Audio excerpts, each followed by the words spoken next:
Hey, what's up, everyone? It is February 5th at around 11:26 p.m. So literally just moments ago, Canon released their new mothership. It's going to be their mothership camera, one of the biggest DSLRs, megapixel-wise, to come out recently, in regards to the major camera brands. It's confirmed now, the Canon 5DS and the 5DSR plus a lens. I'm a Nikon guy, but holy heck.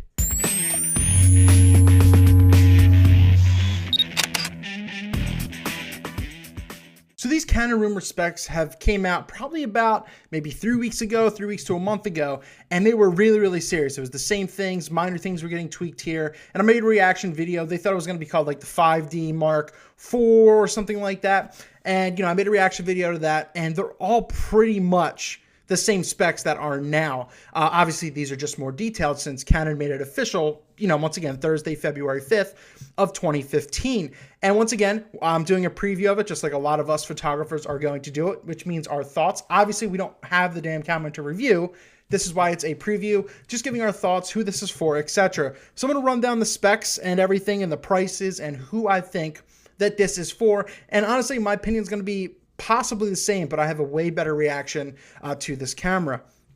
So the 5DS and the 5DR, that's the two cameras they came out with. And essentially, the 5DSR is the exact same as the 5DS, except it has the low pass filter removed. Compare that to like the Nikon D800 and the D800E, release and how that kind of happened. So essentially, it's the exact same thing, just the low pass filter is not in the R.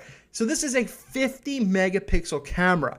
This is what I was talking about before, where I think this is kind of the bridge into getting into medium format, more studio-esque photography.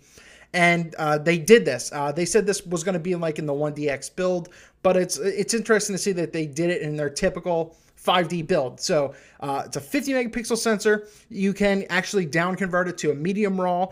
So that's full RAW, it's 50 megapixels. Medium RAW is 28 megapixels, which is, I think, the only two you're going to use. I think if you're in the studio, which this is geared towards, you're going to be up at the 50, but for everything else, you're going to be at 28. And if anything else, you can even go small RAW instead of shooting JPEG or something like that and have 12.4 megapixels. This is going to be a dual CF and SD card reader. Still don't like how there's always the mix of two and stuff like that. Digix 6 processor, always now the new standard. 61 AF points, 41 cross, so you're going to have decent coverage. I guess people might want a little more, but that's a little overrated to me. There's going to be a 1.3 times and a 1.6 times crop, and it's going to incorporate live view with face recognition. So that way, if you like to film yourself, if you want to do group things or everything like that, it'll track, but we'll see how that does it as well. ISO 100 to 6400 natively.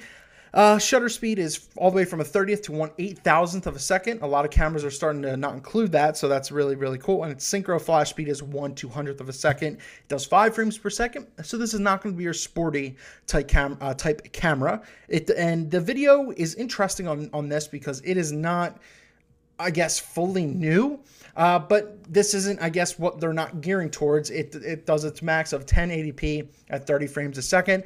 I think that this would be perfect if it did 60 frames at 1080p. You don't need 4K in this, in my opinion, because they have their cinema line, their 1DC, etc., stuff like that. And it weighs 930 grams. And this total cost, and I thought that this camera would be between $4,500 to $5,000. It's actually going to be $3,700 body only, and the 5DSR, which doesn't have the low pass filter, is going to be $3,900 body only. So overall, I'm really excited for this camera. I had debated switching to Canon before. I'm primarily a Nikon shooter. I have a Sony for traveling.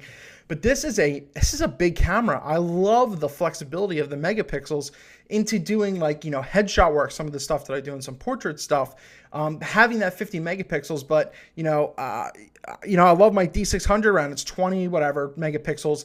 You could shoot that in medium RAW and you're 28.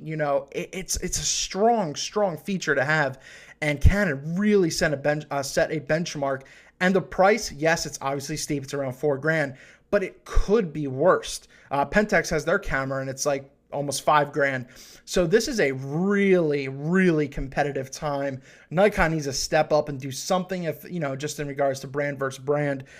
This camera is very, very strong. I will do all I can to get hands on with this, and if I'm really impressed, I would have no qualms about switching. So the only thing that's a little deterring me is the lack of video on this thing, of just a little bit more frame rate wise. But other than that, it's pretty much basically what I have now. This is a strong camera. This is really going to be the Canon flagship. So the 5DS, 5DSR. I don't really care about the low pass filter because that kind of messes up with the moirang and all that kind of stuff. If you remove that, but it gives you much sharper images. If you're into that, if you're into like the studio type of stuff with like more plain stuff, so that can really, really help. But overall, this is a game changer. This Canon camera is really a game changer, and I'm very, very intrigued. Here's a look. I had this up on the BH Photo website. So we have that there. This is where your SD card and CF cards are going to go. You look from the top. It looks very simplistic. It's very cleaned up. This is how it's typically looks, and your battery will go on the bottom. So overall thoughts: $3,700 for the Canon EOS 5DS. $3,700. Hard to beat. I don't know. What are your guys' thoughts down below? Once again, I'm mainly a Nikon shooter, but I'm really blown away by this camera. It's hard to get me excited about something tech-wise, and this does.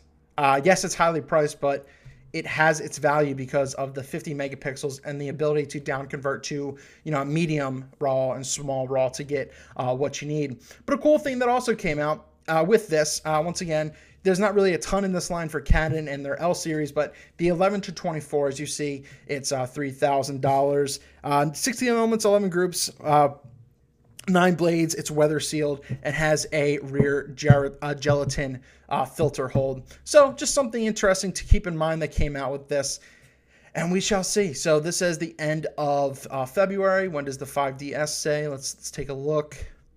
This also does say June. So this has been announced, but this is not coming out until June of this year, 2015. I forgot to mention this is a dual digit 6-image processor. So what the heck is your thoughts? This is does this change the DSLR? We're not even talking about mirrorless. Does this change the DSLR game and what these companies have to do? So here it is. Here's the announcement. There's my preview. Obviously, it's not a review. I would have it. Here's my preview. And I am blown away by this camera. It's a great price for this. As I said, it could be $1,000 more. And then I would be like, I don't know. This is a good price if you're in the market for something, especially if you kind of want the medium format-esque look. So let me know what you guys and girls think down below. Eric Rossi, the guy with the eye. Wow. Canon